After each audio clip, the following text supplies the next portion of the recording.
Welcome to the UST Education recorded webinar series. This session is powered by US Transactions. UST is a boutique payment processing firm providing you with personalized service. We offer agnostic, best fit technology solutions for associations, nonprofits, and enterprise clients. Well, good morning, good afternoon, or good evening, wherever it is that you are dialing in from. My name is Chris Huizinga, CAE, and I am the co-founder of Desklight. And Desklight is a learning and design agency, and we work with associations, with the higher ed space. We work with for-profit education publishers, and we really center all of our work around one idea.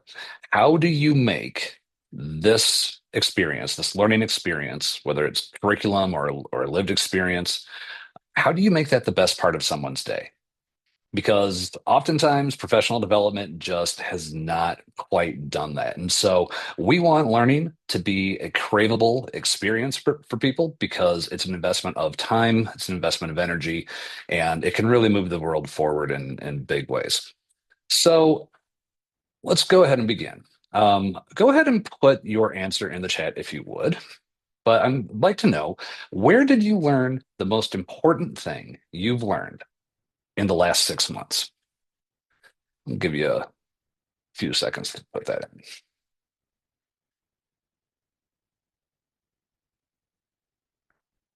All right, we're getting on the job, Hmm.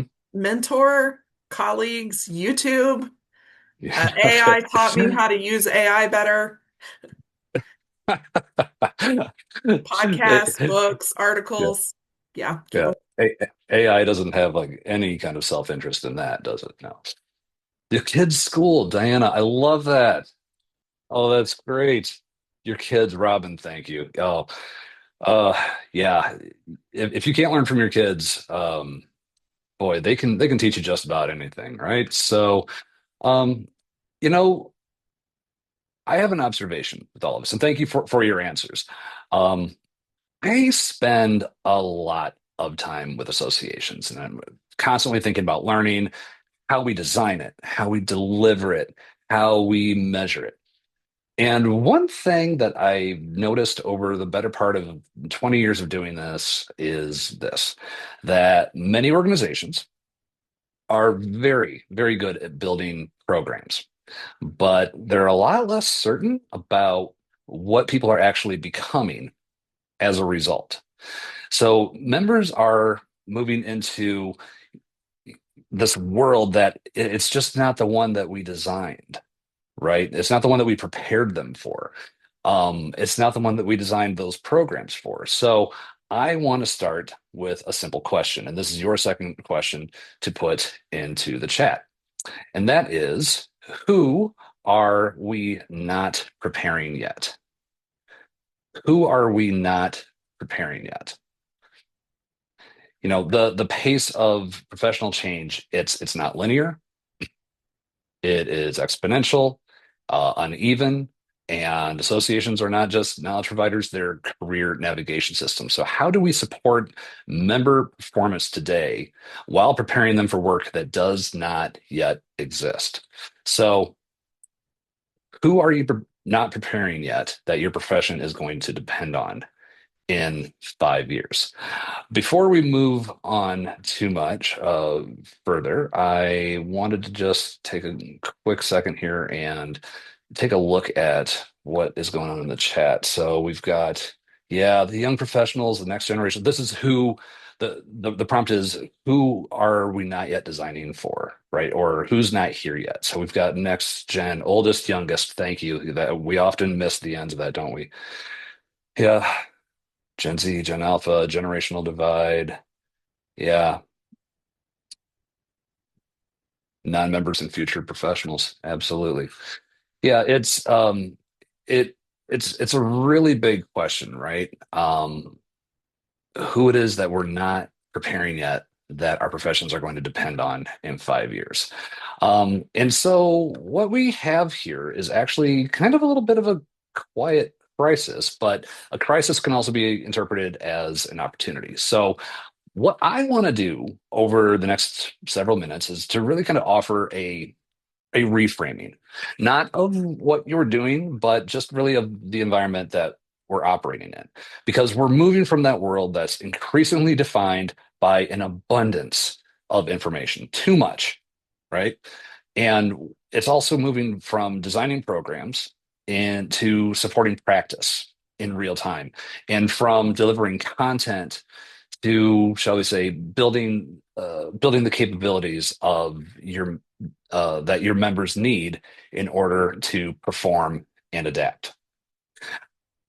So I have a third question for you here. Just kind of go back in your mind and think for a second about who is your favorite teacher, and go ahead and take 30 seconds and just kind of put that in. Who is or was your favorite teacher? Lori, band director, absolutely. Those band directors. I love that you're naming people. Ms. Martin, right? That's so important because it's not just, oh, that was my teacher. It was just like, no, that was Mrs. Frame. That was Mrs. Frame for me. She went with us. She taught music early on and then English later on. And she was always around, ever present. It was a very small town that I grew up in. But the reason that I'm asking this question is, we once asked some friends of ours who are also in the learning and development space who their favorite teacher was. And we all kind of went around like we are now, and several were named by names, and some from high school, other from college, others from a mentor at work. But one actually raised their hand and they said, "Can I say YouTube? Is that okay to say YouTube is like my favorite teacher of all time?" And like, yeah, you can absolutely say that. That's a totally fine answer.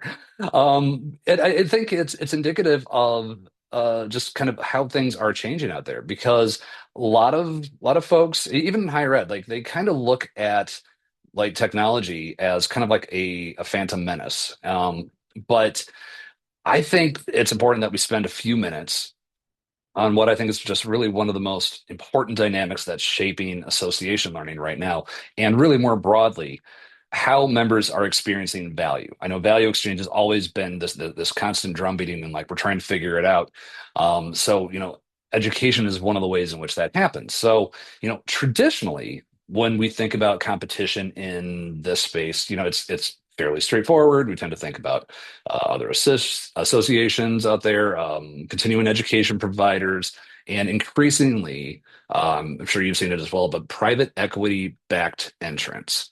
And all of those are still very real. They're still part of the landscape that we operate in. But when we take a step back and kind of look at this through the member's eyes, not through this organizational lens, but really the day-to-day reality of the work, a different picture starts to emerge.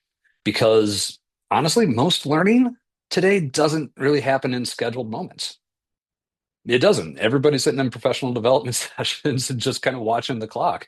It doesn't happen neatly between 2 o'clock and 3 o'clock on a webinar, or once a year at a conference. It can in some cases, but most learning today does not happen in those scheduled moments.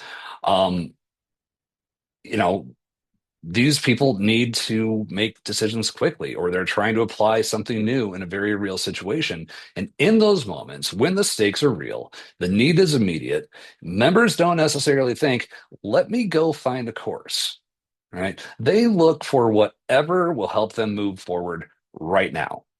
So increasingly, that means that they're turning to what I would describe as like these always on learning environments. So, it could be something like an internal knowledge base or a learning and development system, or just a trusted colleague or a peer network. And these are not structured learning experiences typically. They're not curated in the way that associations or even higher ed or for-profit in-house L&D groups as well. They're not curated in the way that those groups traditionally curate education. But they do have one thing that is really incredibly powerful, and that is that they are immediate, they are contextual, and they're embedded in the work itself. So When we look at this through that lens, the competitive landscape really does start to shift. And it's not that associations are suddenly competing directly with these platforms. It's just that the members now have a much broader array from which to choose. And all of those options are available right now, continuously, and really often kind of at the exact moment that they're needed, that right on time or just in time learning, which means that the bar has changed. So the shift here isn't just about who we compete with, it's about how relevance is defined. It's about how relevance is defined because in this environment, associations are not just competing for attention, they're competing for relevance in the moment of need. It's it's not about who has the best conference or the most comprehensive learning catalog. It's about who shows up when it matters. Who is useful when someone is making a decision, navigating uncertainty, or trying to do something they've never done before. So, one way to think about all of this at a very practical leadership level is to ask just a few simple questions. Where do your members go when they're stuck and when they need to make a decision? Do they go somewhere else or do they not even think to look? Might be the latter. The answer to those questions tells you something very important. It tells you where the association is currently most relevant, right? And where there may be an opportunity to show up differently. It's not by replacing everything you already do, but it's more about expanding how and where you deliver that value. And that's really what the rest of this presentation is about. It's how do we engage members through learning? And ultimately, we're going to have to wrestle with this one at the end. How we define the role of the association itself. Because the organizations that figure that out are the ones that are going to stay closest to their members' real work, and as a result, most central to their professional growth. So let's take a closer look at something that many of us are seeing across our organizations, and not as a critique, okay? Just kind of much more of a pattern that's emerging across the field. If we look at how association learning has traditionally been structured, it's built around a set of models that have been incredibly effective over time, right? Or they wouldn't be around still. Courses, conferences, webinars, certifications. These formats have done few things exceptionally well. They created shared standards, right? They've supported professional advancement. They've provided a clear, scalable way to deliver education. And in many ways, they've been the backbone of how associations create member value. What's changing now isn't the importance of those models, it's the context in which they operate. So, decision making is becoming a lot more complex. The pace of change is increasing. AI can give you any answer that you want, including the wrong ones. And as a result, the way that professionals are building capability is starting to shift as well, right? So when we look at these traditional program-based learnings through that lens, there's a few structural limitations that begin to show up. First, these models are inherently time-bound. Okay, they're designed around scheduled experiences, a webinar a week, a quarterly meetup, an annual conference. But the need for learning does not follow that schedule, right? Think about when you needed something right then and there, right? It shows up in the middle of a decision. It's during a client interaction or when something unexpected happens. So there's this growing gap between when learning is delivered and when it's actually needed. Second, these models, they're often context light. Even when the content is strong, it is typically delivered outside the specific environment where it needs to be applied, right? In my organization, in this situation, people are searching for answers while they're driving their car, which they shouldn't be, right? And that translation, step is where just a lot of this value gets lost. Third, these experiences they're often I guess you could say structurally separate from the work itself. They sit adjacent to work. They're not embedded within it. And that creates kind of a familiar dynamic, right? The members gain knowledge, but they're struggling to consistently apply it in practice. And that ability to adapt to make decisions and navigate complexity, that is more critical than ever. So what's changed is where that learning happens. Learning doesn't disappear. It just moved into the work itself. So this is happening out there. You've seen it. You've been part of it. It's happening in team conversations, peer exchanges, in moments of uncertainty, and real-time problem solving. So the implication for associations is not to move away from programs entirely. I don't believe in that. But, you know, and that's because these formats still play a really crucial role, and they're particularly in establishing these baseline knowledge and shared standards, but they're just not sufficient anymore on their own to support how professionals actually develop capability today and to do so in mass. So that means the opportunity is to expand the model, going from delivering programs to supporting learning just across the full context of the membership of across the industry. And that's really where this conversation starts to shift. So if learning is increasingly happening inside the work, the question becomes, how do we design for that reality? Not just how do we deliver education, but how do we support professionals as they're making decisions, navigating complexity, and doing the work itself? And this is where concepts like learning systems enter into the fray. So before I move on to talking about learning ecosystems, Nicole, have you seen like any burning questions that are in the chat at the moment? No, not yet. All right, fantastic. Guys, do feel free to add questions here and there, comments, everything. Nicole's kind of my eyes and ears on the chats, so we are paying attention. Okay, so let's talk for just a second about the concept of being a program provider, being a learning ecosystem, because I know a lot of associations and say like, we're all about education, but all they're doing is like really kind of providing the opportunity, just like creating the space for all of that. And it's not quite sufficient, I think, from what I've seen and experienced in terms of like where it is that we need to go. So, the old model here is, kind of built around here. Let me get to the right screen. There we go. The old model is really about like, courses and conferences, webinars, certifications. And problem there is that it's time bound, context light. And, let me pause a second here to just kind of offer like a way to sort of frame everything that we've been discussing so far in a way that's practical but strategic. So for many associations, the dominant model for delivering member value in learning has been what I describe as like a program provider model. There, I can say it. It's important that I'm very clear about this, that the model's been very effective.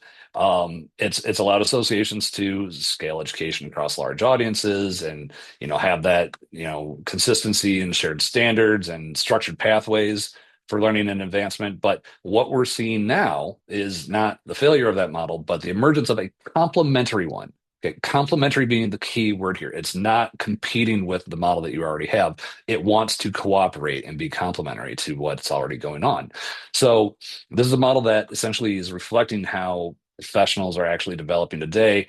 And you can really kind of think of this as a learning ecosystem. So what I want to do here in just a moment is to kind of walk us through the distinction between these two, because I think it is really important that we cover this. And it's not a binary kind of choice. It's just a shift in emphasis. Okay.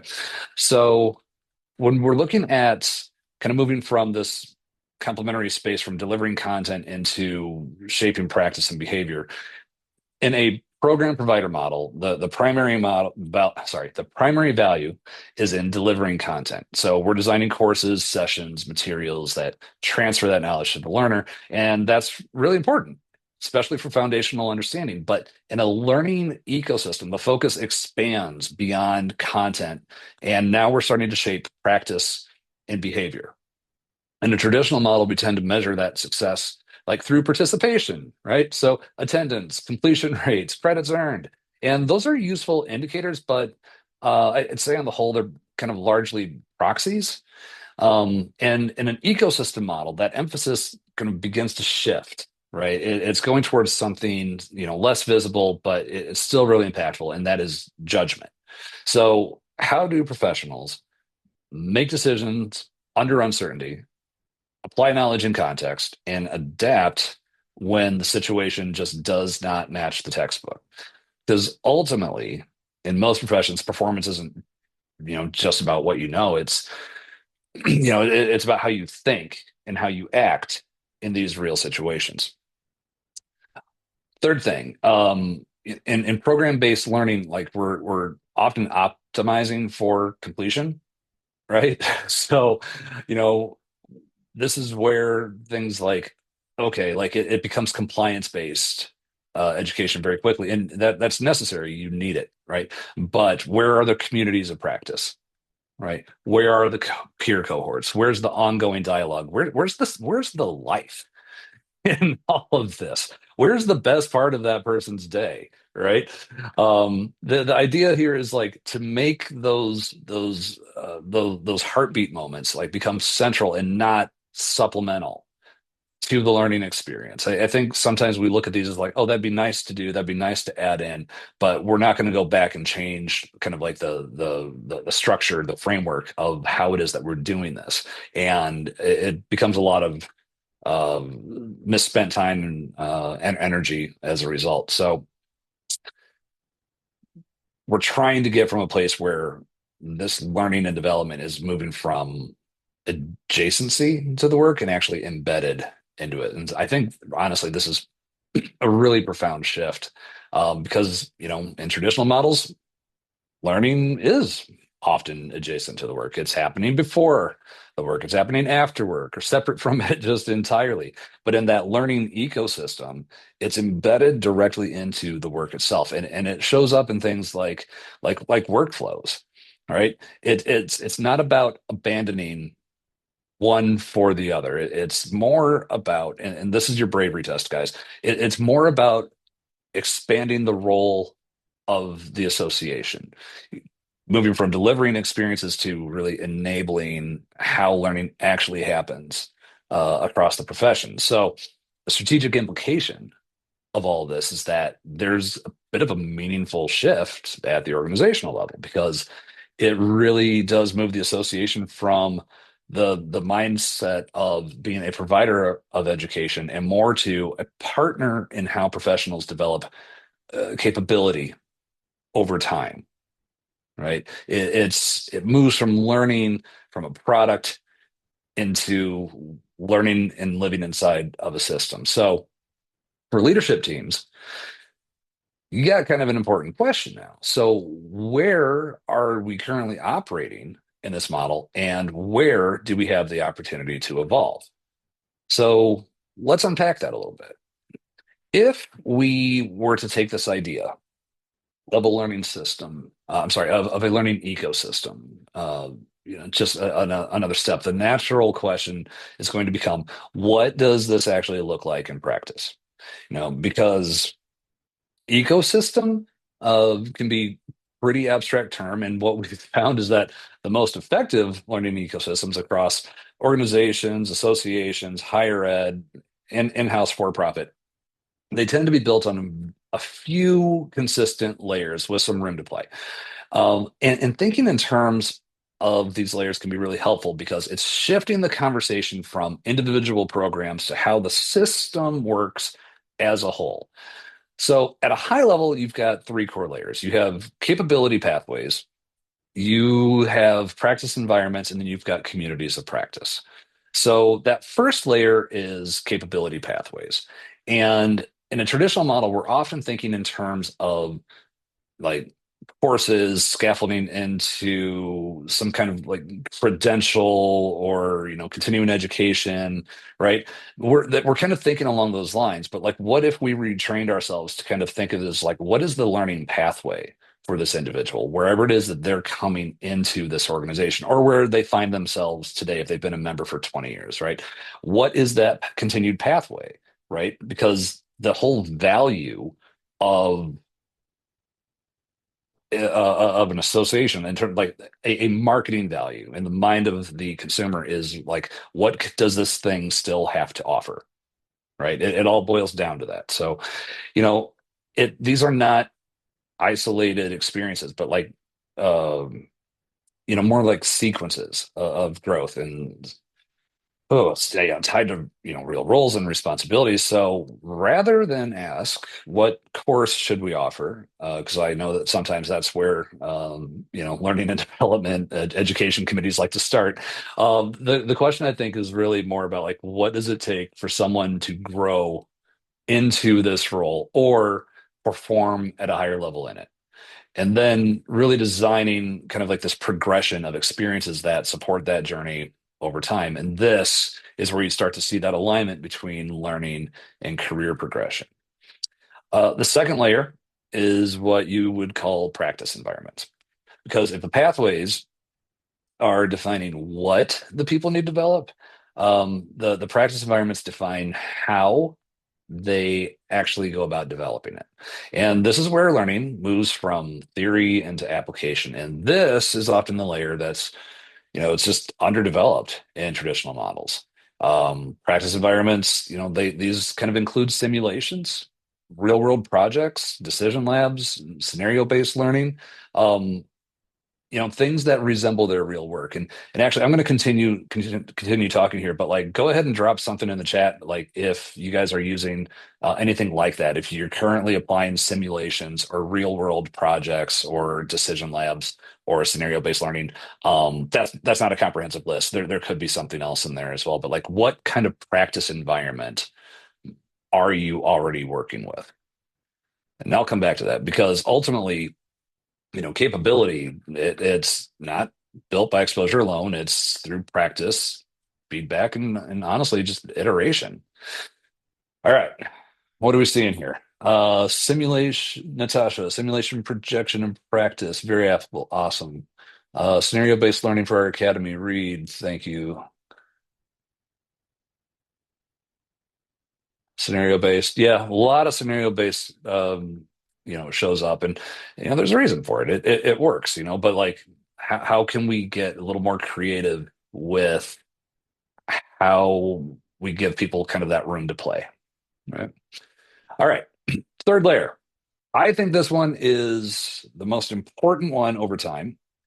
And I think it's the one that's the most underdeveloped. And honestly, between you, me, and everybody watching this from home, I think that this is one of the areas where associations could really lean into that whole engagement question, right? I mean, feel free to put like your hand up or just like give a little emoji of some sort in the chat if you guys have ever struggled with how do we get the members more engaged? What do we have to do to get them more engaged? Engagement's down, engagement's down. How do you define engagement in the first place, right? That's a different question. But, you know, communities of practice could be one of those ways in which it shows up. So you don't think of it so much as like networking, right? Networking is, episodic. It's a conversation at a conference, it's a quick connection during an event.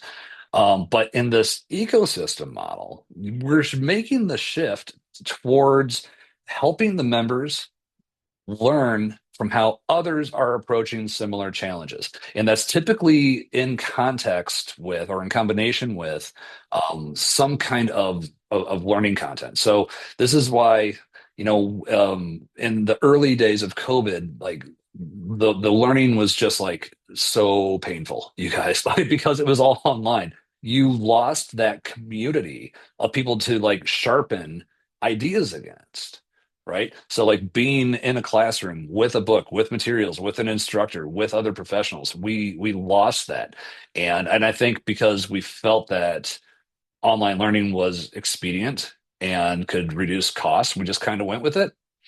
And I think we shot ourselves in the foot. I did. Right. So um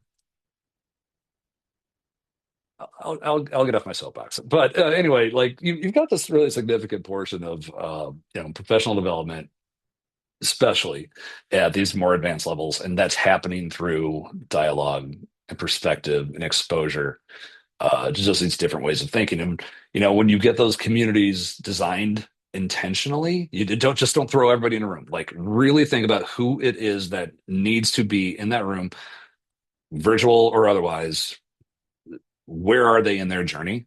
Right. And we get really intentional about where do we want to take them and where are they willing to go and where can it get a little bit uncomfortable because that's where we need to push. Right. When you design it intentionally, it's a continuous source of learning. It's not just something that's periodic. So, the learning really does stop being a series of disconnected experiences with these systems, and it becomes much more coherent. And this is where, people are getting pathways. They're getting on these pathways that you've designed, and that's providing all of this direction. You've got practice environments that are building capabilities, and your communities, interestingly enough, sustain growth over time. We've seen it. So, from an organizational perspective, I think for one, that this is where that shift gets pretty meaningful because now you're no longer just managing a portfolio of programs. You are now designing a system that supports how the professionals actually develop. And the implication here for the leaders in the room is that you now get to ask, do we have meaningful practice built into our offerings? And are we facilitating ongoing peer learning in a structured way? And where might we have the opportunity to build these layers kind of more intentionally? Because I'll tell you, the associations that I'm seeing that are moving in this direction, they're not just delivering education. That's not it. They're creating environments where this capability gets to develop continuously. So you might all be wondering, okay, Chris, that sounds great. So, how do we actually do this? So, how might we build an adaptive learner framework? Well, I'm going to tell you. So, I've been wondering what would it look like if we happen to design learning not just for performance today, but for adaptability over time. Adaptability, I think, is the most at risk and under underserviced skill development area, um, at least in the West, right? We become very, very stringent. We get locked in. This is my role. This is the job, right? But what we really need in the time when like nothing makes sense, and we don't know what 5 minutes is going to look like, right? From now. And so like you gotta help these people become adaptive, right? And that's just maybe we know how to do that, maybe we don't exactly, but we have to at least be willing to take the risk and try. So let me take you through this framework that I come back to a lot. So this is one way that you can kind of look at developing an adaptive learner framework. This is how you kind of build the process for it. And I'm going to start to unpack this a little bit, just one by one. And we'll go from there. But you're really looking at these 5 different areas, right? And these are steps like signals, capabilities, scenarios, pathways, iterations. So let's start with signals here because the marketplace is sending you messages. And we just got to be attuned to them and be willing to receive them. So, we need to identify signals. If you've ever done a pest analysis in your marketing 101 class in college, right, you got a way to identify signals, right? You're looking at I can't talk, technology disruption, social change, regulation change, demographic workforce shifts, business model innovation, adjacent profession convergence. That's a fun one now, right? But your task is to sit down with a small team of people inside your organization. I mean, start with your staff, right? And create a short list of 5 to 7 forces that are shaping your profession because we really need to be able to start with reality and not content. I've had members that have come up to me and been like, I've got a great idea for a course.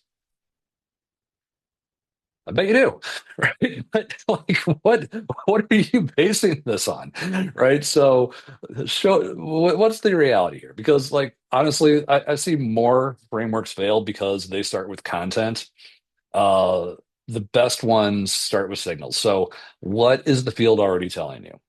Okay. Step two, then, in all of this is now we get to translate signals into capabilities. So, our task here is really to create a prioritized list of capabilities that the members have to develop, right? Again, based on all those signals, and then share with your 1 to 3 subject matter experts for feedback and reaction. We are also experts at what we do. Okay. Don't give away your value and your worth to people. I don't care how much of a subject matter expert they are. You are also, right? So go to them with a point of view. It will make this process go exponentially faster if you just give them something to react to instead of asking them to feed into the system with ideas, right? So, what do the members have to do differently? What decisions do they need to make? What is it that they'll be accountable for? Because, listen, signals themselves, they're just a sign, right? They don't change learning, cap capabilities do. So, for each signal that you identify, you got to ask, what must members do differently? What decisions will they need to make? And what will they be accountable for? All right, moving on to number 3. Step 3. Here we are working to build future scenarios. And when I say future scenarios, yes, I do mean 3 to 5 years out. Even though we don't know necessarily what that's going to look like. And the reason I say 3 to 5 years out is for a few reasons. One, it takes forever. It takes forever to build some of these. And the second is that you're going to pick up people who aren't with your organization yet. Right. So our task here is to essentially create 2 to 3 future scenarios that stress test the framework. Scenarios, right? So, for example, hey, if AI becomes embedded in the daily workflows more than it is already, or if the industry starts to consolidate, or if new private equity entrants show up and disrupt the value chain. This third step, you all, is this is that step in the process that's most overlooked, but this is where the framework really becomes forward looking. And that's because building a small set of future scenarios typically looks 3 to 5 years out. And the goal here is not to predict the future with any kind of precision. That's impossible. And you'll drive yourself up a wall doing that. It the goal is to create a set of plausible conditions that help you stress test your assumptions about what the members will need when they get to that moment in time, right? One of the risks in building learning frameworks is that we anchor them way too heavily in the present, way too heavily. We look at current roles, current expectations, current demand, and then we do what we do. We design accordingly. But as we've been discussing, that environment is changing quickly enough that the assumptions, they probably just will not hold, right? So we're not going for complex forecasting here, but just like simple, well-defined scenarios that help answer a very key question. And that is this: if the world shifts into this direction, what does that mean for how our members need to think, act, and perform? So, for example, you might, explore scenarios, you know, where, it's a little less practical. Here's what I want to say. You don't need 10 scenarios. You only need 2 or 3. That's it. Just enough to like kind of stress test things and start building a body of evidence for whether or not there's a there. Right? So, the goal is not volume, it's perspective. And so each scenario should really challenge your thinking just enough to expose where your current framework may be too narrow or too tied to today's conditions. Right. So again, what would your members need to do differently at that time? Decide differently and be accountable for it differently. Because what you often find is that the most important capabilities are not the ones that are tied to a specific tool or trend. These are the ones that are enabling people to adapt. And that's systems thinking, that's decision making under uncertainty, and cross-functional collaboration, right? So this is helping to ensure that what you design today remains relevant as the profession evolves. You're going to have to change it, and it is going to evolve. But what is it that you're designing today so that it is relevant? So, rather than, kind of build out any sort of fixed definition of the role. You are building for a range of really possible futures and then equipping members to navigate whatever emerges. All right. Slide four here. Slide four. Step four is what I meant to say. So now we want to start designing our learning pathways, right? And please, not programs, right? We have sufficient number of programs. We can build programs later. We got to get the pathways in first. And so our task is really to create this mapped learning journey that's tied to real capability growth, right? It's, you know, it's not individual programs, but really mapped journeys that are kind of supporting uh, you know, real changes. Because honestly, one of the biggest shifts in this work that I've seen is just moving from thinking about learning as, the set of discrete offerings to, thinking about it as a progression, as movement. So going from courses and events and standalone experiences and getting to like a sequence of development that's aligning with how someone actually grows in their role. Right. So, at a practical level, what this means is taking each priority capability and mapping it to a set of experiences that build it from multiple angles, right? And not just exposure, but application, reinforcement, perspective. And what we've found here is like, the most effective pathways tend to include, three types of experiences. So, first and foremost, foundational. There is nothing wrong with foundational. You need foundational. It's where the core knowledge gets cooked, right? And this is where traditional models still play an incredibly important role. They provide shared language, baseline understanding, conceptual framework. And then, secondly, though, you need that applied experience because, knowledge does not build capability. It just doesn't. I know some very well-degreed people who just don't have it, honestly. Lovely folks, but it's a matter of capability, and you need somewhere to test that against. So, people need that opportunity to actually use what it is that they've learned in a setting that resembles their real work. So think along the lines of, yes, case studies, but also making choices, problem solving. And if possible, where possible, seeing the consequences of those decisions. There is not a greater teacher in the universe than consequence, right? That's where learning gets really tangible. So there's that. Third layer in all of this is like kind of a social experience. We talked about that a bit more because the significance of the learning happens through interactions with others. So you're talking about peer cohorts, facilitated discussions, mentoring relationships, or that community of practice I went back to. But this is what sustains learning over time. I think we tend to think of learning sometimes it's just like one quick little offering. We're done. We high five each other and we call it a day. But like what is it going to how do you sustain learning? How do you create in somebody that deep want to keep going, right? So when you map these three elements together, the foundational, the applied, the social, you really do start to kind of create this pathway that's supporting development. I'd say more holistically, and it's not just hey, I attended something, but you know what? I learned it, I tried it, and I discussed it. So, from an organizational perspective, that's how professionals actually grow. So, through an executive lens, I think one way we can think about this at a leadership level is to ask, for the capabilities that matter most in our profession, do we currently provide a way to learn it, a way to practice it, and a way to refine it with others? Or are we primarily focused on really just kind of the first step, right?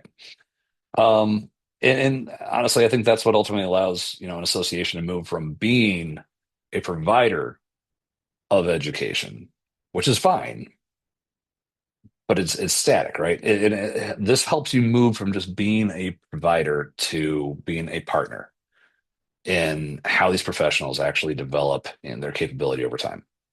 Okay, fifth step. You got to know, right? So we got to be able to like validate and iterate as we go. So here, guys, I'll say it and you can quote me.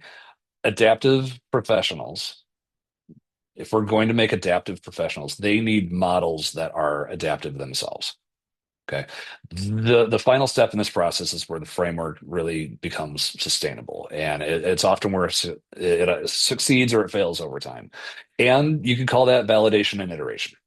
So we're trying to build a living system that evolves alongside the profession that it's meant to support. So, I think one of the most, common challenges that I've seen is that organizations they invest a significant time and huge effort in designing a framework and then treat it like it's finished, but in an environment where these roles are evolving, technology is shifting, expectations are changing, and the sky's crashing. A static model gets outdated real fast. So get to a practical level and start small rather than rolling out the full system at scale, which I know sometimes your directors are just like, hey, we're going to create like a whole new system, whole new program, whole new credential, everything. Go. And hold on, like we actually need to kind of like pilot some key elements here. Like, we need a focus group of members. We don't need many. We don't need a whole huge thing. We don't need to do marketing around pilots. We can just reach out to people directly and ask them if they want to be involved. Have a little fun, right? You need like maybe 20 to 50 participants, you know, enough that you can generate meaningful insight, you know. Um, Small enough though that you can move quickly and you can learn as you go. Because, validation and all of this, it's not just about internal reviews. It's, co-creation with the work that's closest to the people. And that includes the employers, the emerging leaders, and our subject matter experts. So one thing I'll say about this is, and I know I didn't do this at first, building in a cadence, right? Establishing a cadence because, iteration only works if it's intentional. And what we see working well really is just having an established rhythm. Okay. So make it a habit to review signals every 6 to 12 months. Have a party where you're updating capabilities on a regular annual cycle. You have to do this kind of work. You're not going for, constant reinvention, but like you're trying to get to like this structured, ongoing refinement, right? So for leaders, the lens that we get to think about this through is like, all right, do we have a mechanism in place to test new ideas quickly or incorporate feedback from the field or update our approach as the profession evolves? Or are we relying and spending a lot of energy and time on periodic large scale redesign efforts? Those are important every now and again, but I don't think as much as often as we feel like we have to. So ultimately, that's kind of how you're turning this learning framework from something that's a static asset into a capability that's just really dynamic. And it's here's the thing, guys, it's everybody wins when you do this. It's helping both the association and its members and the public adapt and grow over time. So you might be asking, okay, how do I start? Glad you asked. All right. So here's what I'm thinking, right? Um, if you did this later this week, and in fact, like I'm assigning you all homework unofficially. You can talk to Nicole. She'll be following up, I'm sure. Make sure you did your homework. But try it this afternoon. Try it this afternoon if you got some time. Try it tomorrow. Don't wait though, right? Just you don't need to come out of this with too much stuff, right? So all you're trying to do is get your team together, identify 3 signals, make it a 1 hour working session, right? Translate that into 5 capabilities, and then pilot just one pathway, just one small cohort, program tweak something. Don't change the whole system. Just like start with one little signal and just like experiment, right? I know some people freak out when we use the word pilot. Okay, don't call it a pilot. Call it an experiment.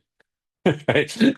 Management teams seem to go along a lot better with the idea of just doing an experiment versus all that other stuff. So, all right. Real quick life check here. Nicole, how am I doing on time? I'm actually not paying attention to my watch You're here. good. You've got about four minutes. Okay. I have 4 minutes. Okay. We're gonna move right along then. Okay. So let me just find a different place to jump in because I wanted to get to something even more important. Sorry, bear with me, bear with me, bear with me. Um, okay. Yeah, let's get past that one. So I think with something that's important for us to talk about. I'm sorry, I'm pausing because something happened in my formatting here. I apologize, but all the same, one of the most important shifts that's happening right now in association education is that learning's just no longer experiences a set of programs. It's part of that larger system. So, for a long time, we thought about education as something that we deliver, and all that matters. But there was an article published back in January from Higher Logic where what we're seeing now is kind of this shift from like static programs to what you would call like more of connected ecosystems. And it's clear from all of that is that people want learning that's relevant to their career and connected to other people and applicable in real time. And so um, sorry, I just lost something. Uh, Technical issues, y'all. Sorry, we got so far. Let me jump ahead here just a second because I do want to leave you with this question with the time that I've got left. So, um, I think some of this work kind of requires a little bit of a shift in identity. It's not a huge jump, but I think it's important for us to ask, what business are we really in? Where are we currently relevant, and what's one experiment that we can launch in, just the next 30 days, even. All right. So I am of the opinion that associations that are going to win are going to be the ones that make their profession better at what it does tomorrow. Really, I think the future relevance is going to depend on an association's ability to anticipate that professional reinvention, and it's coming. Learning strategy really is, enterprise strategy at this point, and honestly, the most valuable associations are going to help members become who their profession needs next. So I will hold this question up for you all, and you can put it in the chat if you want. You don't have to. You can just wrestle with it. I'm totally fine with that. But I do want you to think about this. It's just that are you a provider of learning or are you a shaper of what your profession becomes? Right?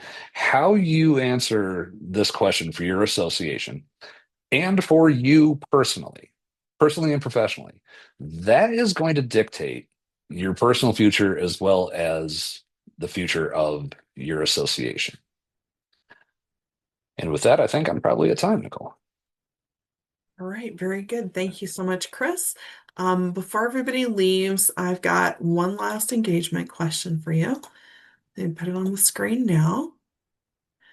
All right, before you leave, please let us know in the chat what's your most important takeaway from today's webinar. Chris, thank you so much for sharing your time and expertise with us today. That was awesome.